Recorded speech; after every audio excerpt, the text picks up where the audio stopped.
was really excited for us to kind of talk about this, knowing where it fit in with the rest of Kirsten's topics and looking at behavior through a sensory processing lens because it's something that we uniquely, look at very specifically through OT, whereas I feel like it's finally gaining traction as a whole, and now teachers are looking at it and parents are looking at it, and it's something that we can really fine tune.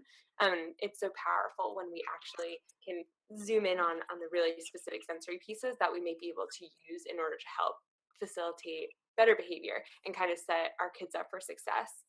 Um, so to kind of frame it, one of the most frequent questions that we get as OTs is, my child is doing X. Is this sensory or is it behavior? And when we get this question, a lot of times the answer is really complex. It's not going to be one or the other, and it's going to be, maybe it started as sensory seeking or sensory avoiding. There's so many different parts of that, and then maybe it turned into behavior. But there's, never just one size fits all, and so we really have to kind of dig in because the truth is really it's not typically sensory or behavior. It's that the sensory impacts the behavior. So a lot of times what we'll see, and I know that Kirsten has talked about it in the past, is when we look at something with a behavior, we have the behavior itself and we have the antecedent. So we have what came before it, then we have the behavior, and then we have the consequence or what happened after it. And so a lot of times what we're looking at when we're looking at this sensory piece is that antecedent piece of like what came before the behavior that might have started it. And then what is that child trying to communicate through that behavior to tell us? And so a lot of times what they might be telling us is that they don't like whatever the sensory input is. And to really, really simplify it, because our children are telling us so much more than this, but they might be telling us like there's too much of this sensory input, or I don't understand this sensory input. And when we talk about the sensory input, we talk about input coming from all 7 of our senses. So we have information that's constantly coming in, whether it's through the 5 senses that we typically know about, hearing, tasting, touching, smelling, or seeing, vision, or the 2 other ones, the vestibular sense and the proprioceptive sense. And those senses tell us more about how our body is moving in relation to our environment, and also how our body is moving in relation to itself. And so we're constantly getting input in from these senses, and if our body doesn't totally understand it, if there's too much of it, or if it's confusing, then it's uncomfortable.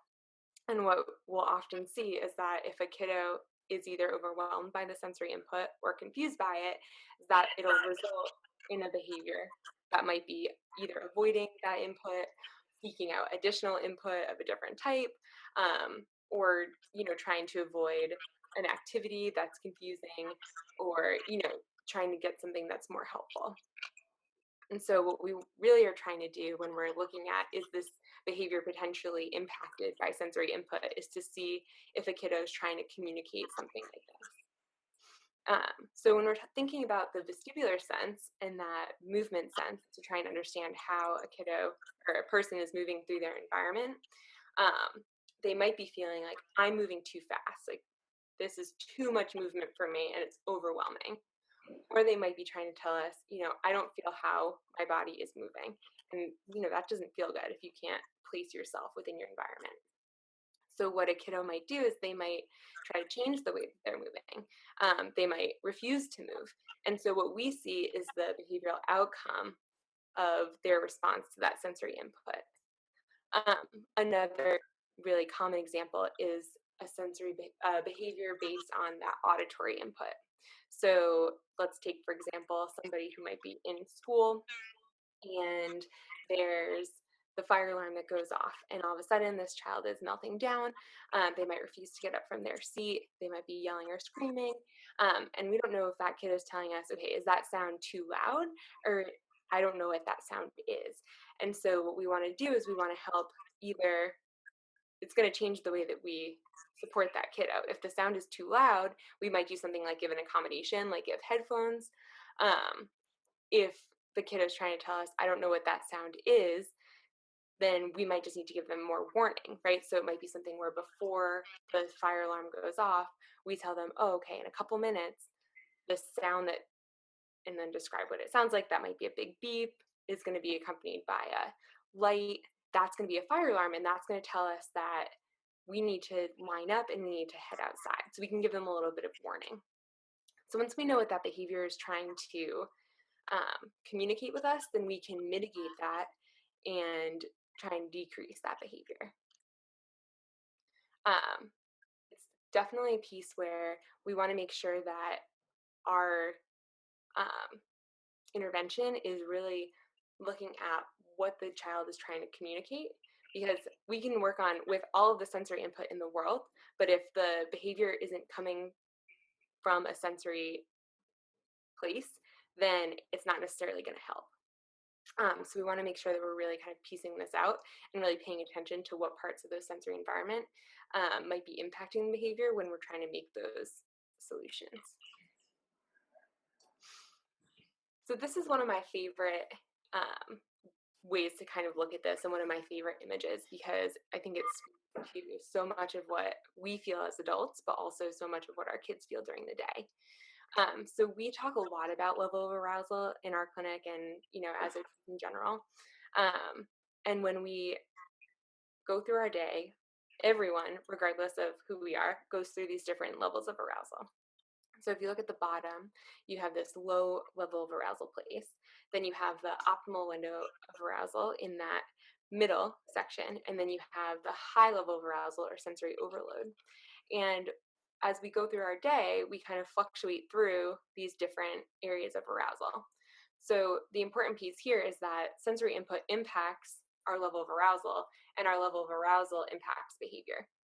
So when we see someone who's in this sensory overload place or this high level of arousal place, it looks a lot like fight or flight. And that's a lot of what we see in terms of those behavioral outcomes, is that if the kiddo's in fight or flight, then we see the meltdowns or the yelling or the potentially unsafe behavior, or we see them digging their heels and refusing to do what the rest of the group is doing or anything like that. So what we want to try and do is we want to adjust the sensory input so that we can impact that level of arousal and then impact that behavior. Jen, can you give us a really good, simple definition of level of arousal? Yeah, so a level of arousal is kind of our level of engagement. I'm just gonna, oops, so I can see you guys. A level of arousal is our level of engagement, and it's our ability to really plug into something. So if we are in a high level of arousal, then our energy level might be too high to actually really truly engage with something. It might feel like our body's out of control, and that it's hard to really concentrate and get focused to something. Um, the same thing goes with our low level of arousal. So it's our low energy and our low level of engagement. When we're at that optimal place, it's more of that optimal engagement where we're really able to tap into our highest level there. That's awesome. Thanks for clarifying that. Yeah, no problem. Let's go back to this piece here. Let's see.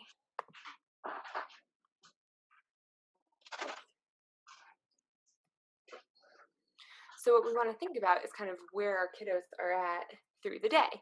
So if they're in this low level of arousal place, as many of us are when we first get into the day, we all have strategies that help to bring our arousal up. This is kind of when we're a little bit more disengaged. We don't have that engagement that we need to really be focused on something. So like myself, I like to go for a run.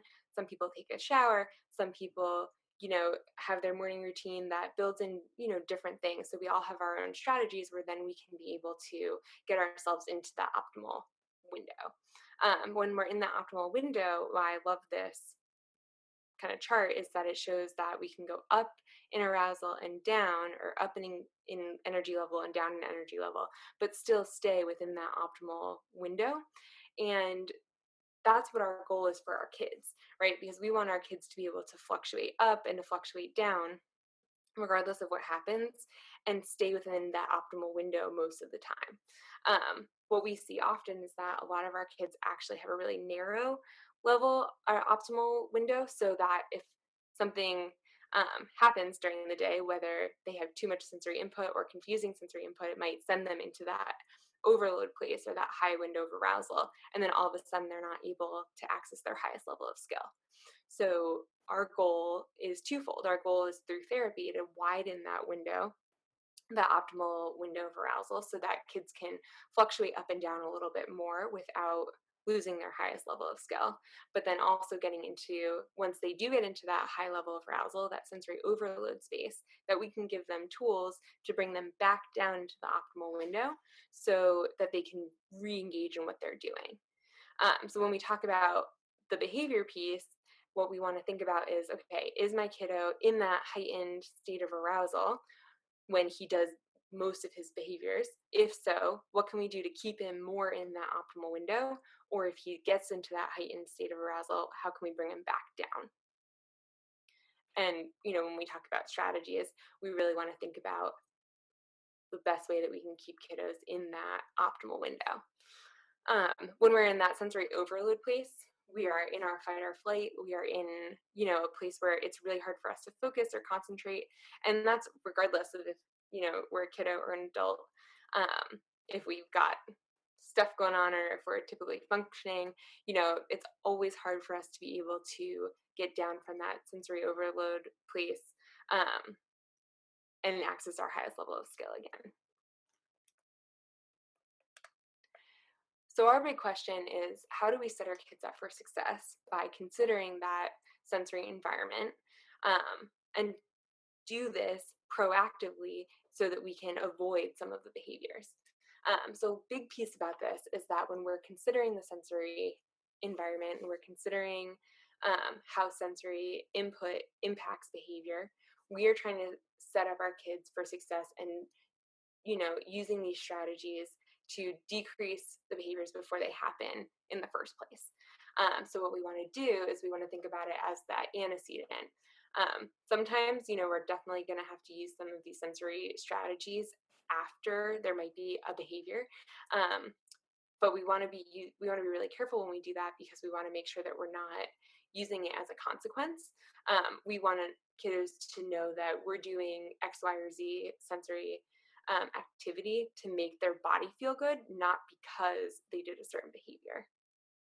And that's something where, working with the BCBA or with our kids' ABAs are really important, because we can really help them set up, their environment in a way that naturally decreases behavior, and they can really help us be really consistent with how our strategies are applied before and after, a quote behavior might occur.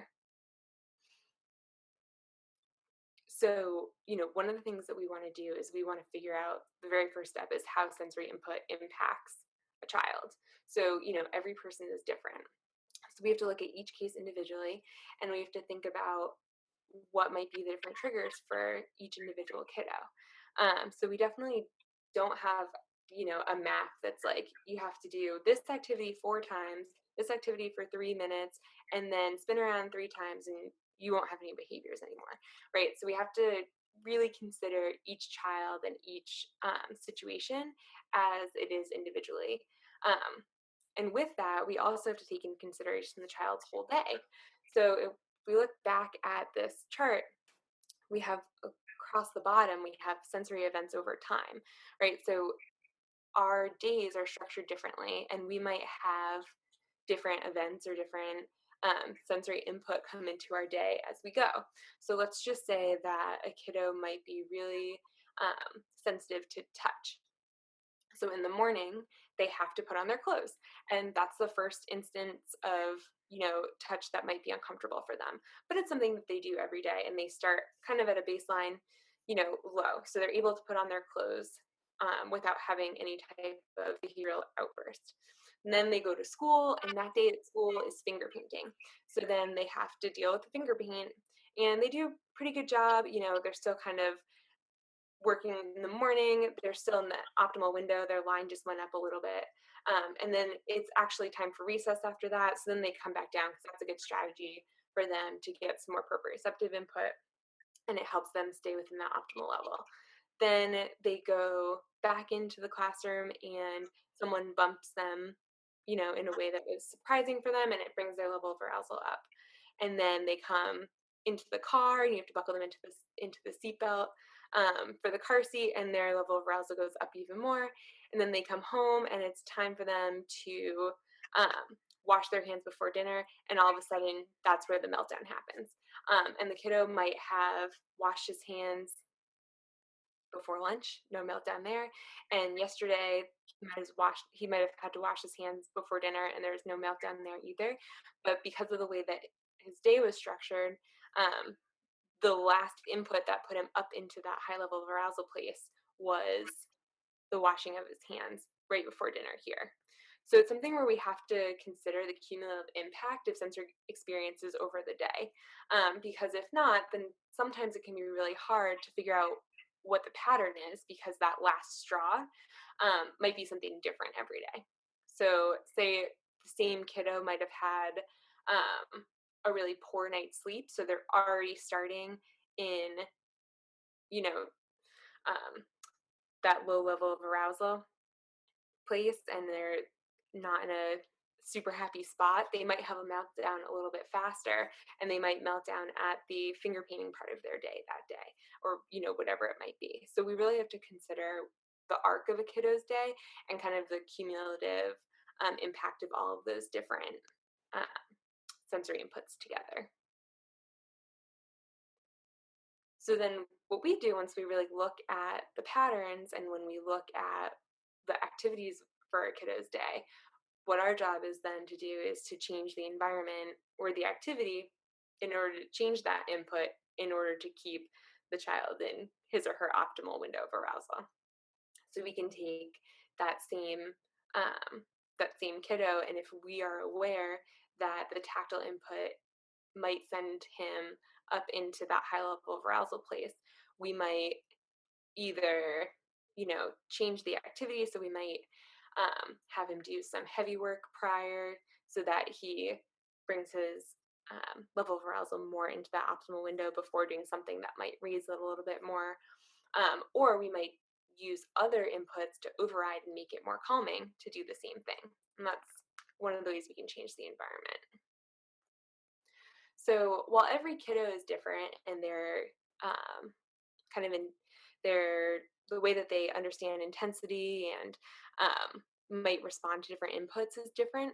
One of the things that's the same is different types of inputs on nervous systems have the same effect. It's just the intensity of the effect that might be different, and how much one kiddo responds to one thing versus another. So light touch is always alerting for everybody. It just might be much more alerting for one kid than another. So when I say alerting, it means that we're bringing our level of arousal up, or that level of energy up.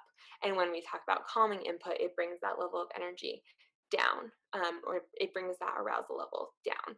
So learning input might be something that we do in the morning to help get us from that low level of arousal up into optimal. So you think about what you do when you first wake up, the light goes on.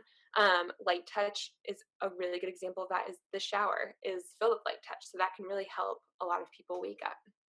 Strong smells like coffee. So a lot of our morning routines have these alerting inputs already built in, and we don't even really think about it. Um, Loud changing music, we think about just an alarm, something that, versus the opposite, like a rhythmic music that you might use to put to sleep, like a white noise, or classical music, or something that has more of a bass, or more of a rhythm like that might be more soothing. So we think about our morning routines, we use this alerting input to get us up out of that optimal window. Up out of that low arousal window into that optimal. These same type of inputs through the day might get someone to go from that optimal window up into the high level of arousal.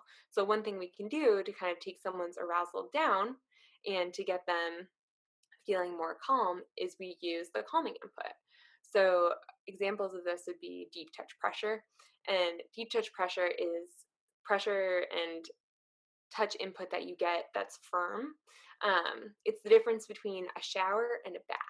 So a bath would be deep touch pressure because it's steady and consistent, and it gives that more firm or deep input. So it's the same thing as getting a hug, and it triggers, different um, receptors, deeper in your skin, and that's going to be more calming.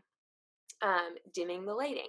So something that we can typically easily adjust is the lighting in a room. So if we're trying to calm a kiddo down, or make sure that their sensory environment is more inviting to someone, might be to dim the lighting, make it a little bit darker.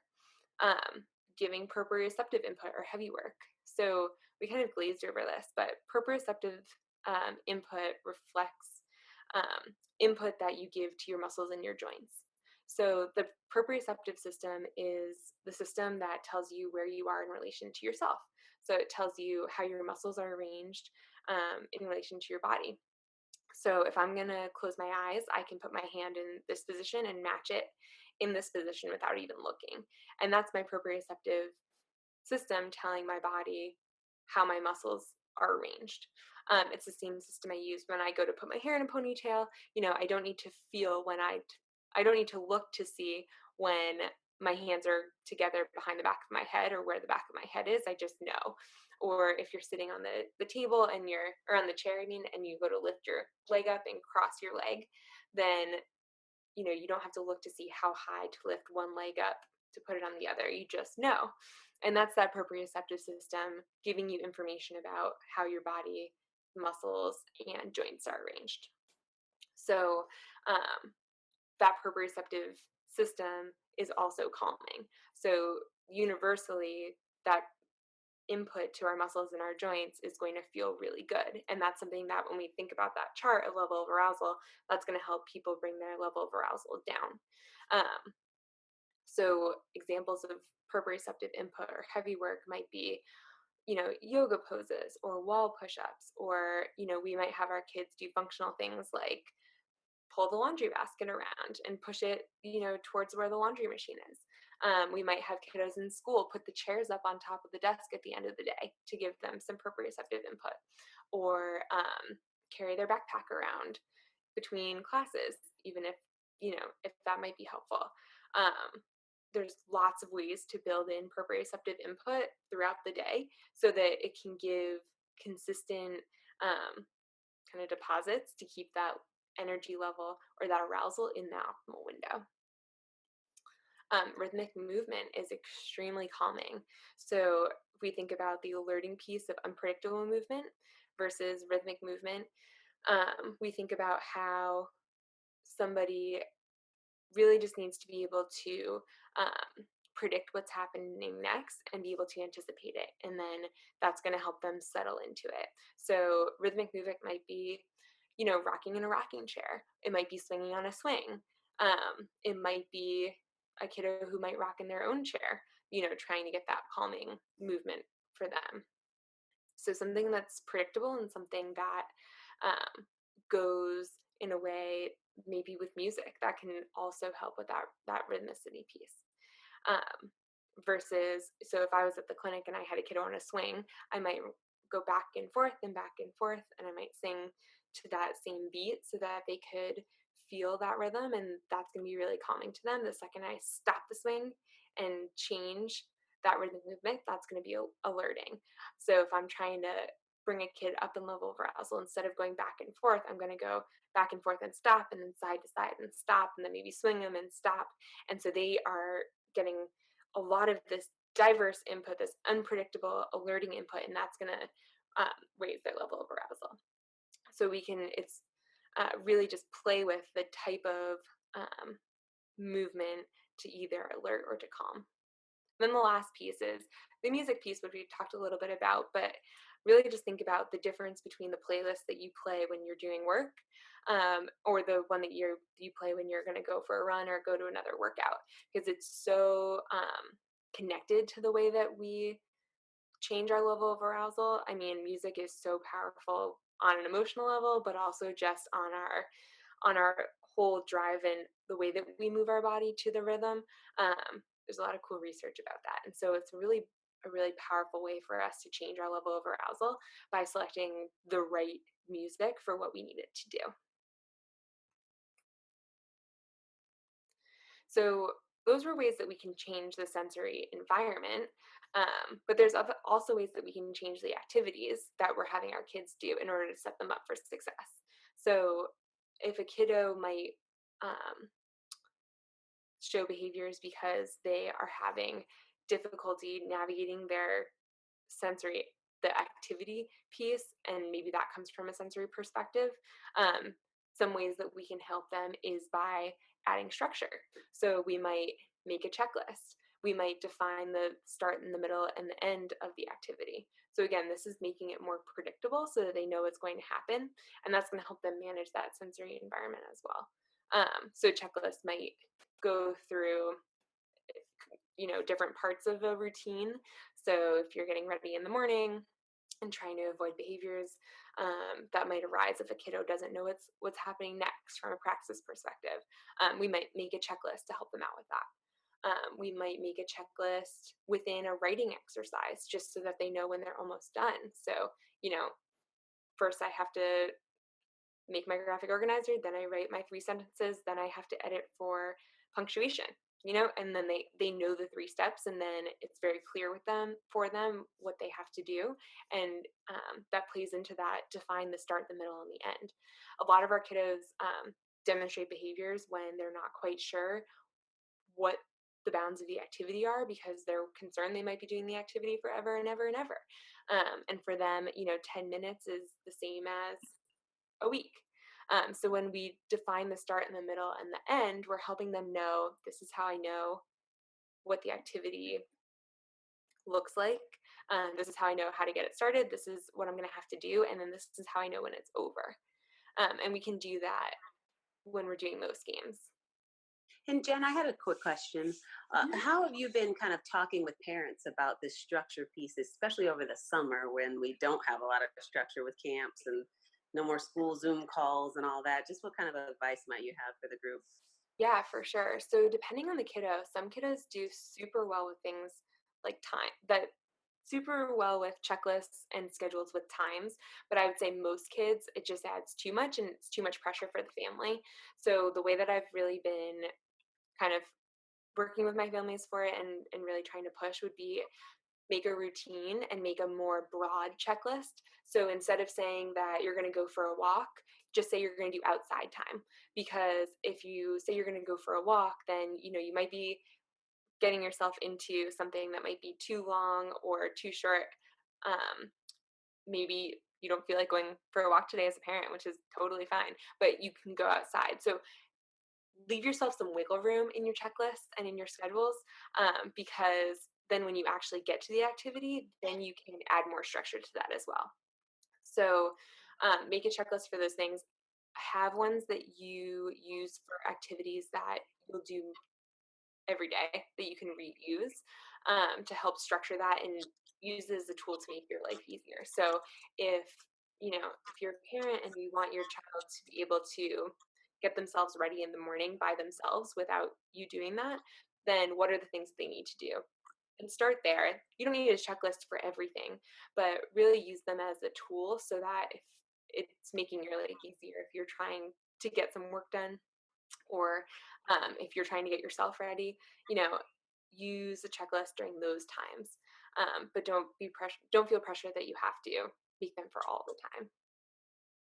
And then in terms of defining the start and the middle and the end, this really goes for different kiddos. Some kiddos need a really like you can write it out. What's the start? What's the middle? What's the end? Sometimes it's just as simple as pointing out the time on the clock. You know, if you know that you guys are going to eat dinner or bedtime is a certain time, you can structure it so much as saying, this playtime ends when the clock looks like whatever picture is, and you might show them a picture on your phone or show them a drawing of the numbers on the clock or whatever it is so that they know when that end is there. We can also use timers. So a lot of parents like to use sand timers or timers on their phone to also show the end of the activity, and that can be really helpful as well. Another piece with when you really define that middle of the activity is really defining what the activity consists of. And so, what we want to do is we can give explicit instructions as well as praise and critiques. So, when we're trying to help a kiddo understand what they're doing in that activity, we want to tell them exactly what they did well or exactly what needs to improve. So, if we are trying to say, um, let's say that they're playing, a game outside on the swing set, um, and the game is to like an obstacle course. Let's say you have to climb up the ladder and then go down the slide on the other side and then hop back to the other side of the ladder, right? So you've defined that you start by going up the ladder. They know the steps of the middle, and you know that it's going to end, after you guys count 5 times that you've done it by putting 5 rocks at the top of the slide. So that's how you've defined your end. What we want to do is really work on that middle is we want to tell kids what to do. So if part of it is that they were going to hop, hop, hop all the way to the back of the slide and they ran instead of saying like don't run, what we want to say is, oh, we agreed that we were going to hop from one place to the other. And that's really reinforcing the positive piece rather than telling them what they shouldn't do, because that's not then also giving them the information that they need for what to do. And so when we give really explicit instructions, it gives them a framework to work within that can help to avoid some of those behaviors there.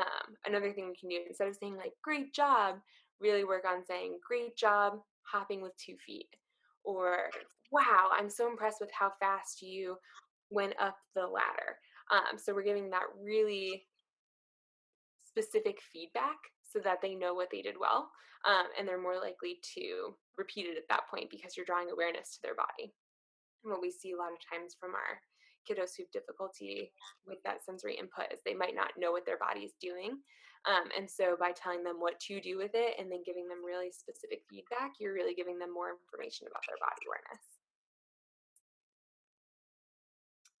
Another thing that I think is especially important now, where kiddos need to be a little bit more independent as parents are still working, um, is that sometimes we might just send our kids off to say like, "Oh, go play," or often I need you to stay here for just like 15 minutes while I cook dinner. But something that we can do is we can give like a play prompt or do the first step to get it started. So I even do this, my daughter is just 1 and I can do this with her. So just by setting up something to get play or exploration a little bit started can really help. So for somebody so little like Violet, a lot of times I'll just start with um, stacking up blocks in different parts of her play area and she just has to go crawl over and knock them down, right? So just the fact that I've set some up um, gives her something to get started with, that she's like, oh, I'll go over there and I'll knock those down now. And then she can kind of move herself through as she's starting to explore, then she doesn't even stack them yet, right? She just kind of picks them up and moves them around, and then she might put them in a bowl or different things. But I at least got her started with something rather than just putting her in her play space with nothing to do. For an older kid, it might start with, oh, I wonder what your stuffed animal, whatever, I wonder what your bear would make his house to look like. And so you've just given him the idea of like, oh, let's make a house for your bear. Um, and you've kind of gotten them started, and then you're getting that independent play going versus just saying, I need you to play independently for the next 15 minutes. Another thing would be to give challenges with blocks, like, oh, I wonder if you could build me a roller coaster.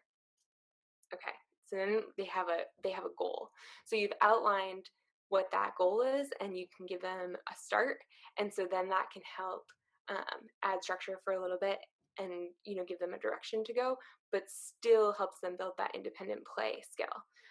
And where it kind of fits back into the behavior piece is if a kiddo has a direction and they know where to go with it, they're less likely to demonstrate an avoidance behavior or an attention behavior because they don't necessarily need those things because you've given them a little bit more structure there. And then the last thing goes back to what we were talking about before with adjusting the schedule and really taking into consideration a child's whole day. So, one of the OT greats, Jane Kumar, she talks about putting money in the bank. So, what she talks about is thinking about a kiddo's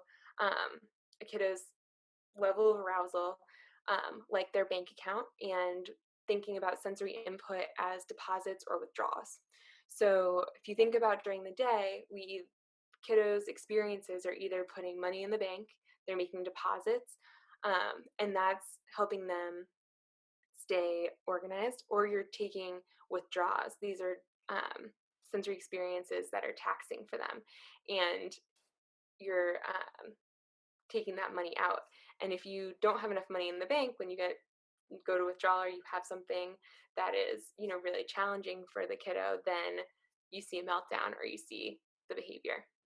So we want to make sure that we're giving them enough deposits to balance out those withdrawals, and that's what's going to keep that kiddo in that optimal window of arousal.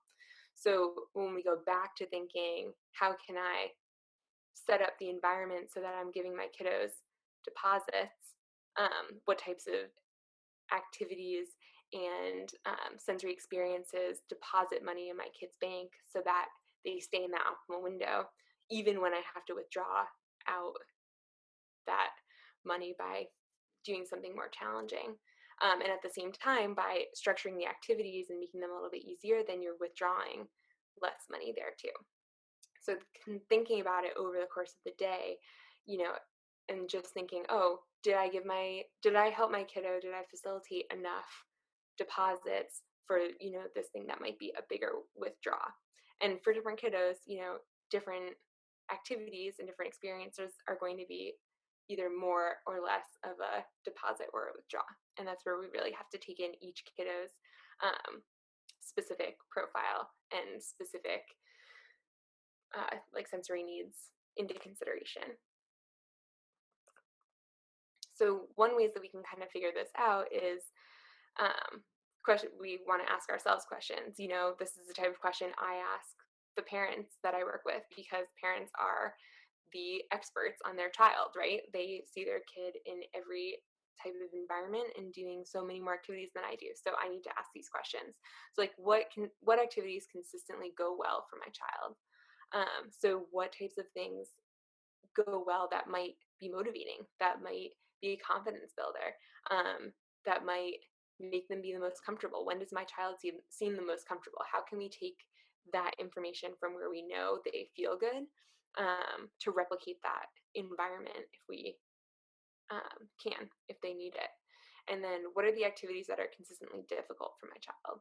And when does my child seem the most uncomfortable? So how can we take that information to then adjust it? How do we adjust the sensory environment, and how do we adjust those activities as well?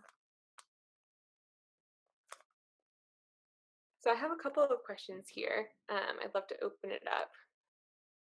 Let's see. Um, so we have a couple of questions just so that we can talk a little bit about, you know, the kiddos that you guys might have or work with, and what that might be, just because it is so different for every child, and maybe we can problem solve through some of those areas.